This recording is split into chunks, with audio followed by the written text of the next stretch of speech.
Hey guys, what's up? Arthur here, and welcome to Let's Play The Legend of Zelda Ocarina of Time. In the last episode, we weren't listening, and now we are. There are many lava pits around here, so watch your step. But in the last episode, we went through Kakariko Village, basically did kind of all the side questing that was available there. We picked up some Skulltula tokens. In addition to that, we also got the second bottle of the game, picked up the Sun Song, some more pieces of hearts, we got 3 more of those. And then also headed up Death Mountain Trail in order to get to Goron City. And we talked to Dariona there, who is the boss of the Gorons, and he says that in order to hand over the second spiritual stone, he needs us to destroy the monsters in Dodongo's Cavern to prove that we're a real man. So, we are naturally headed into dungeon number 2 now, and this is Dodongo's Cavern. Like the inside of the Great Deku Tree, this is not an incredibly difficult dungeon whatsoever. Get lost here. I want my rupees. But yeah, this is not a very difficult dungeon whatsoever. That first main area, you kind of just need to figure out if you have to go left or right, and then once you know, it's not that bad. And I was gonna say I'm gonna get hit by that explosion, because when you destroy those lizards, they actually explode afterwards. The only reason that I came in here was because there's a Skulltula token. There's also some bats, so you should probably get rid of those too. I'll get some hearts. That actually is very convenient. Thank you. And I can't reach the token, or can I? Yeah, that's right. You might have to do a jump attack right there in order to get that, or backflip if you're fancy. But either way, that token can still be obtained. There's also actually another token in this area as well, but you need a song called the Scarecrow Song, which is actually a song that you make up near Lake Hylia, but I'm not going to be using that, so can't get lost to you. Right here we have some Armo statues, so basically just pull and push them like they're normal stone blocks, and you're going to have to push one onto the switch here.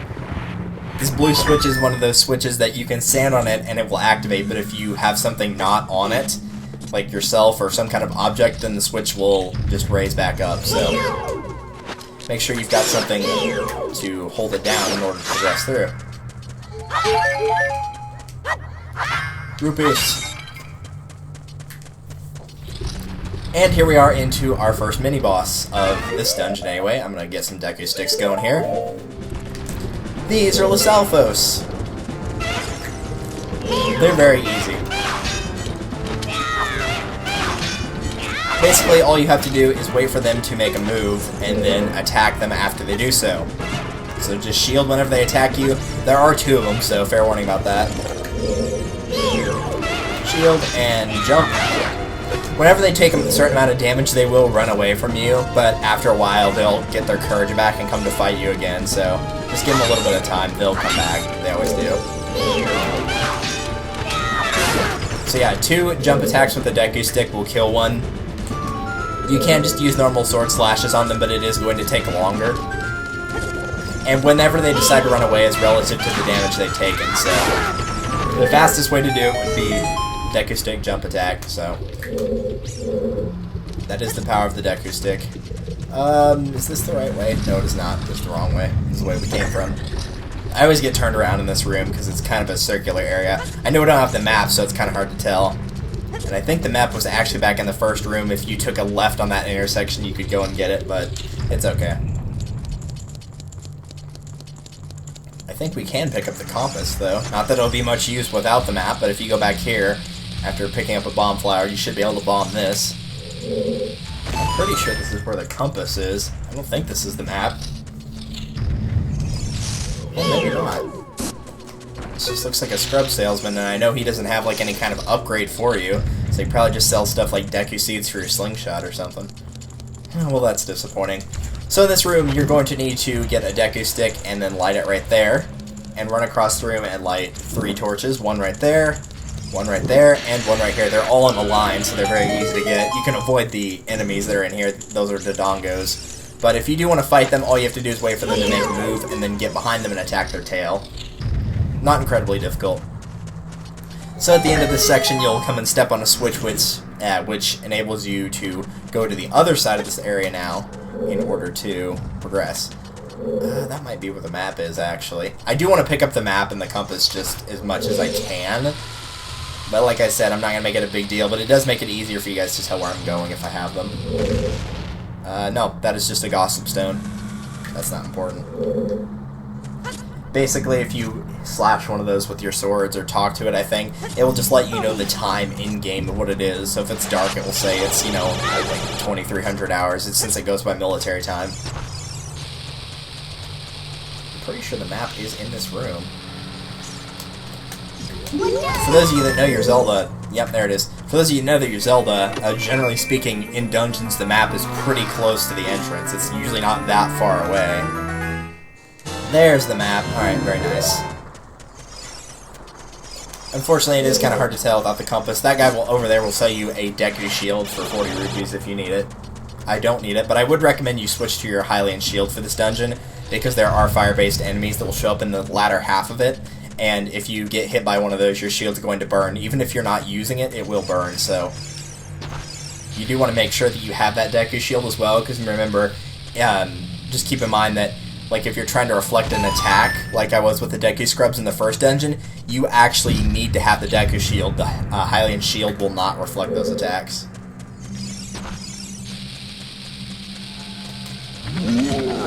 So right here is an example of an active Armos statue. These are ones that are actual Armos and not the ones that you can just push and pull. He's the only one in here that's active. These other two are not. This is just a compass right here, so I figured I'd go ahead and pick it up. Once again, an optional compass in a room that you don't ever have to visit, but if you want it, it's here. So now you guys can actually kind of get a better idea of where I am. The first 3 dungeons in this game are pretty small. Maybe not the third one, but the first 2 definitely are. So you just go ahead and drop a bomb right here in the very center. You have to make it pretty accurate because you want it to blow up both sides of these bombs and set off a chain reaction, because that's how you actually progress. You can hear Gold Skulltula in here too. We'll be picking him up shortly. I think there's actually 2, and one of which you need the Scarecrow song for, but that's okay. We'll just grab the one and be on our way. Yes, you actually do have to climb up each of these stairs like this. They do give you somewhat of a reward for it if you know about it, though, because if you go over to each side of these, one pot will always have 20 rupees in it on both sides, so you can pick up 40 rupees that way. The other one will have either a heart, or if you're full on hearts, a green rupee. So you can pick up 40 rupees pretty easily right there. Ocarina of Time is not one of those games where the dungeons have lots of rupee chests in it. Twilight Princess is actually the one that has a lot of that. Like, you can go into dungeons with very low rupee amounts in Twilight Princess and come out with your wallet near full a pretty decent amount of the time, at least for the earlier dungeons. So there's another token. Sure, I'll take another rupee. No, let go of that. And we'll head out through here. This is the room that if you have not switched from your Deku Shield to your Hylian Shield, you better do it quickly, because this is where the fire bats start appearing. And if they hit you, your shield's gonna burn. You can either wait for them to get close or try to snipe them out of the air. It's kind of up to you. Oh, dude, I L-targeted him and it didn't work. Stupid thing. Alright, where's the other one? No, seriously, where is he? Aha, there you are. Gotcha. If you do get put on fire, and I think the enemy will mention it somewhere, there's like some area that will mention it, you can swing your sword or roll in order to put out that fire. So right there, all those armor statues are active except for the one that's in front of the ladder, so just pull or push that one out of the way and then hit the switch to continue.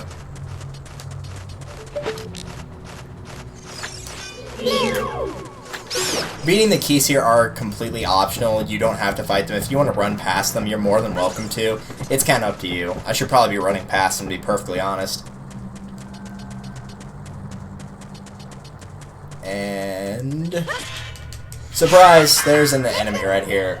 You never know what will be around the corner in these narrow paths.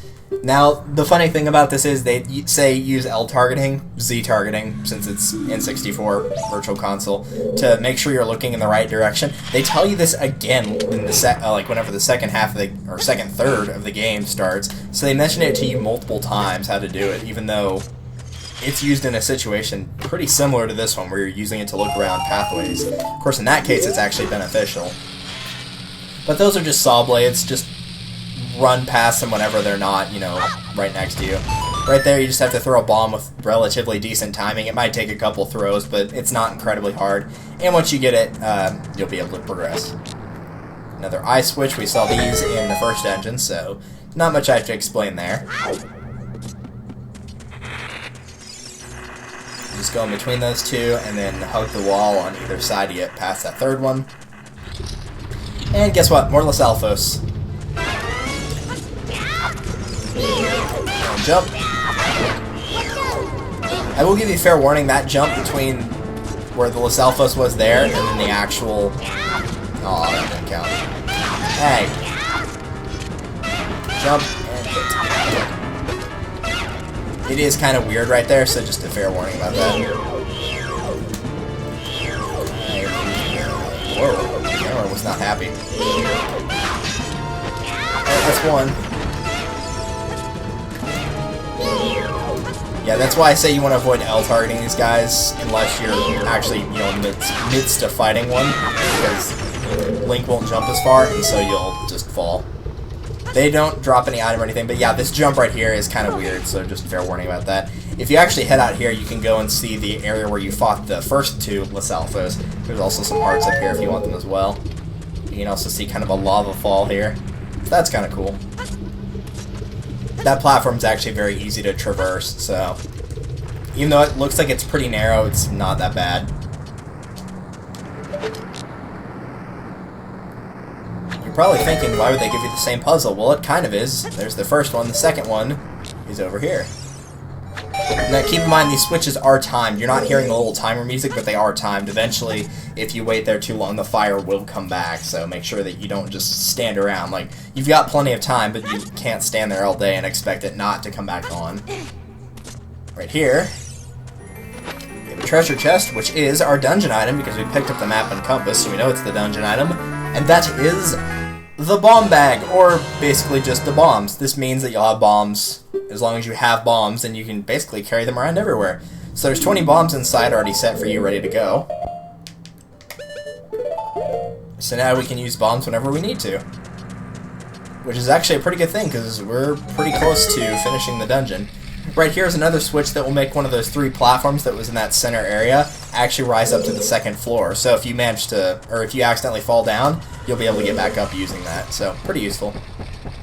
If you want, you can go all the way across right here, which is, this is something I rarely do because it's only 5 rupees. But you can go across right here and use a bomb to blow this wall up. And there's a treasure chest behind it. Some really weird looking red background. It's only 5 rupees, but if you want the 5 rupees, it's there. If you're curious as to what was in the treasure chest, I suppose.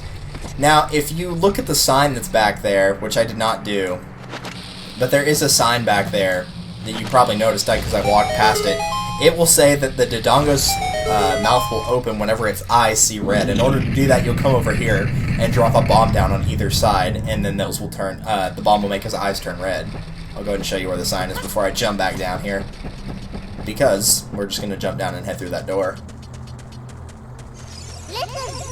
With that switch on, the moving platform goes higher. Now you can quickly reach the 2nd floor. I didn't even press up, so she must just automatically say that. But here's where the thing is. When it sees red, a new way to go will be open. So yeah, that's what you gotta do right there. That was probably not a wise idea, actually. I probably should have jumped from that area that I was at, because then you can just jump on the Dodongo's head and then jump down. But oh well.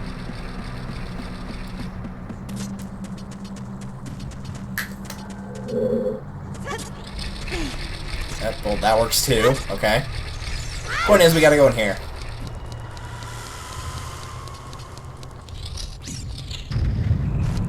There are some fire bats in here.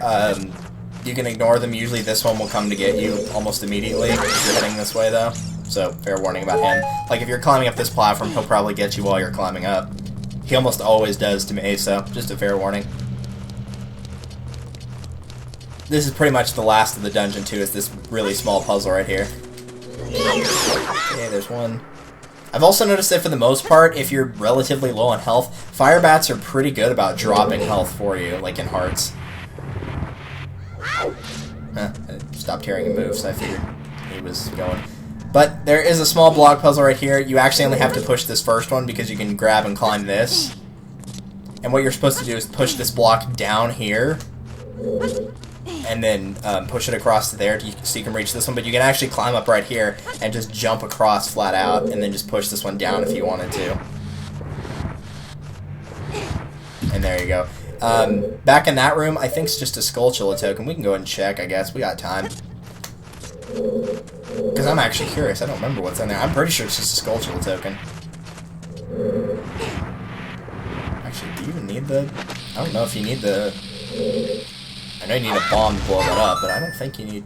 No, you don't need the box to push it here. Hi. Yep, sure enough, just Skulltula token. Come get me. I didn't explain how to fight the Armos, but basically, just run into them to activate them, and then just use a bomb, and then that will kill them. They'll run around like mad trying to hit you, and whenever they die, they do explode, so the explosion causes damage as well, but it's nothing you can avoid quite easily. Did you knock that off? Jerk.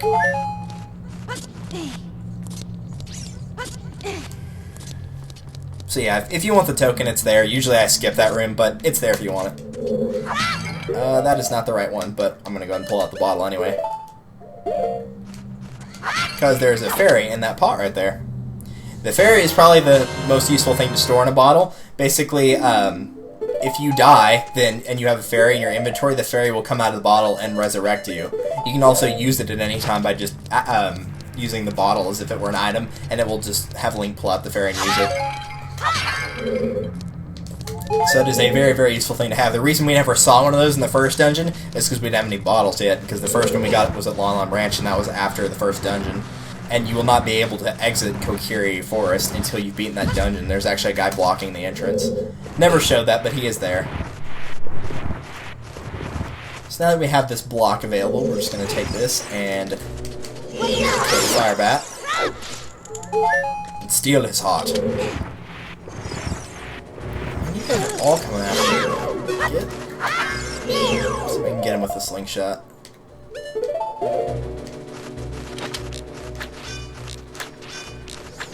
There we go, now I don't have to worry about his butt again. Alright, that should be good on items. All you need for this boss is just, bombs.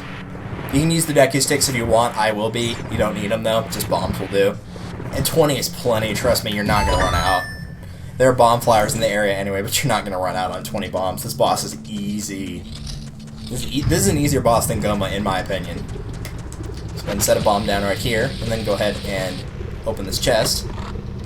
Because it's got more bombs inside.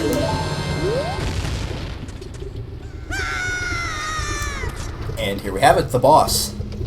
While he is a giant monster, he is also very easy. Welcome to the second boss of Ocarina of Time, in the Dodongo's Cavern, and unsurprisingly, it is a Dodongo. It is King Dodongo, the Infernal Dinosaur. So, this guy will basically just move forward along the edges, and whenever he breathes in like that, he is ready to do a fire attack. Whenever he does it, throw a bomb in his mouth, and then go crazy, just attack him. After he's been attacked, he will roll around the area, and eventually whenever he bumps into a wall, he'll turn around like this again, and he just keeps doing that over and over. He never goes into the center area where there's lava. And that's it, the boss is over. Like I said, I think it's easier than Goma. He does take 2 rounds to beat, I will concede that, but the rounds are not difficult at all. And it's only because you can only hit him a couple times. With Goma, there's enough stun to make it 1 round. I still think he's easier, though. Without question, I think he's easier. But he rolls into the lava, and somehow that causes the lava to dry up after he is burnt to a crisp. And we get another heart container. Very nice. There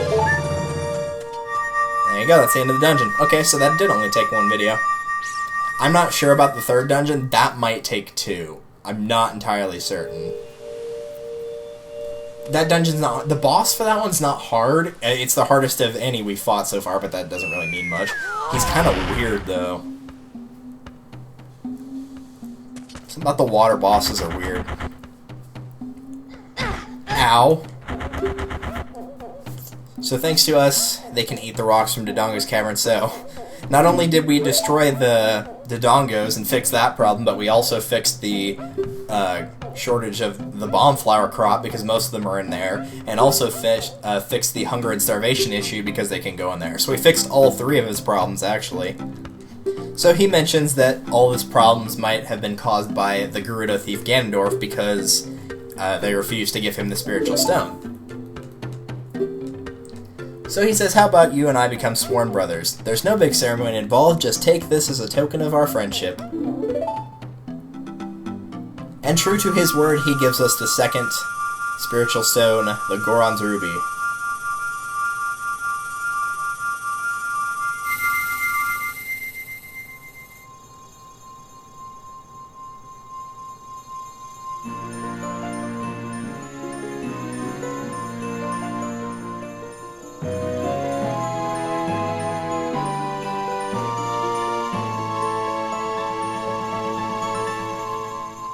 You obtain the Goron's Ruby. This is the spiritual stone of fire passed down by the Gorons. You don't know what he means by sworn brothers, but you've collected 2 spiritual stones. You have 1 more to find. So he also mentions where next you should go, which is going to see the Great Fairy on top of Death Mountain, and he says that she will power you up. Now, if you tried to go there earlier, you'd realize that you need bombs because she's behind a wall that you have to blow up, so you do need bombs to get that. You did great! How about a big Goron hug, brother? Yeah, seriously, get me out of there, man. Like, get me off this bird. Runs away for his life, but this is the way we wanted to head anyway because we were heading back to the top to see the Great Fairy. But there's also something else I want to pick up before we go there that is back in Goron City. There's actually one more thing I want to pick up while we're there, too, because we can pick up 50 rupees right here. That will max us out for now. There's a bombable wall right there, with a treasure chest inside that has a purple rupee, which is worth 50. So now we're full on rupees, so I do feel relatively confident in going back to do that, that one minigame in the graveyard. It's funny, both minigames in the graveyard are usually hated by everyone. The later one I don't mind, it's the grave digging tour that I hate. I have the worst luck with that thing. So back in Goron City, there are a couple things we can pick up. The first of which is if you go around here, you'll notice that there's this giant rolling Goron, and he will actually give you an upgrade for your bomb bag if you stop him at the right time. But you have to stop him while he's under this awning right here of sorts. In fact, he even leaves a message about it right here. If you can stop my wild rolling, you might get something great. Hot Rod or Goron. He's not difficult to stop at all, because he's going very slow, but of course I messed it up, and now he won't let me go anywhere. Oops. I tried to pull out another bomb and it set off a chain reaction. Fantastic. So we're gonna wait for him to roll around here again.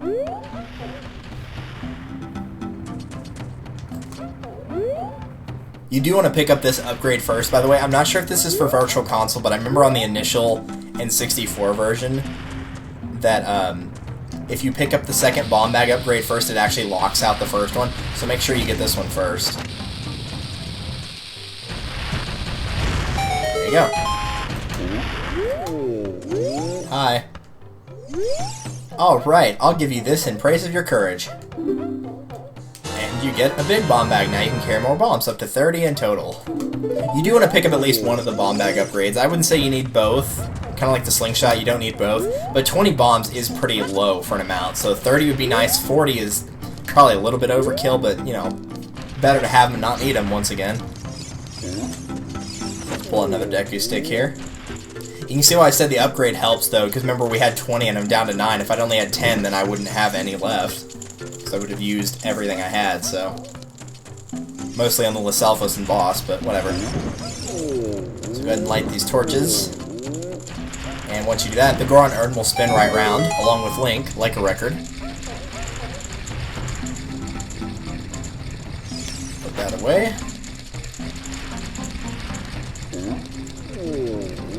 And if you head up here, now that this Goron Urn is spinning, you have the chance to collect a piece of heart from it.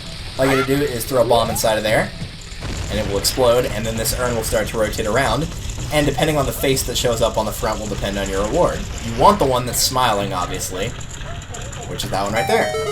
if you don't get it, just keep trying again until you actually do get it, so. There you go. Piece of heart. And that actually brings us up to another heart container, so we have 7 total. We'll probably be able to have at least 8 before going to the next dungeon, but we're about out of time. I did everything I want to in Goron City, so not sure if I want to make one more video or not. Just because if I reset, I'm going to have to go back to Kakariko again. I'm going to have to backtrack either way, so...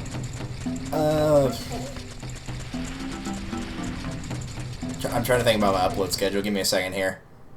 I'm going to head up to show you where the great... Well, no, because we're about over time anyway. You know, I'll figure it off screen. It doesn't matter whenever I record it. It matters when you guys actually get it. So, now that we have conquered Dungeon 2, we picked up what we wanted to in Goron City. In the next episode of Let's Play Ocarina of Time, we're going to head up here in order to see the Great Fairy. And then after seeing her, we're probably going to pick up all the collectibles that we can get now that we have access to bombs, which is actually a lot more than you'd think. And that should give us probably 8 hearts. And then we'll head to the next area, which has not been mentioned, but if you play Soraya's song, they actually tell you, or she actually tells you where you should head next, along with Navi, so... Or Navi will mention that Saria might know something. But either way, we'll be heading to that next area, assuming the next video isn't all side questing stuff, in the next episode. Thank you guys for watching, and I will see you then. Later.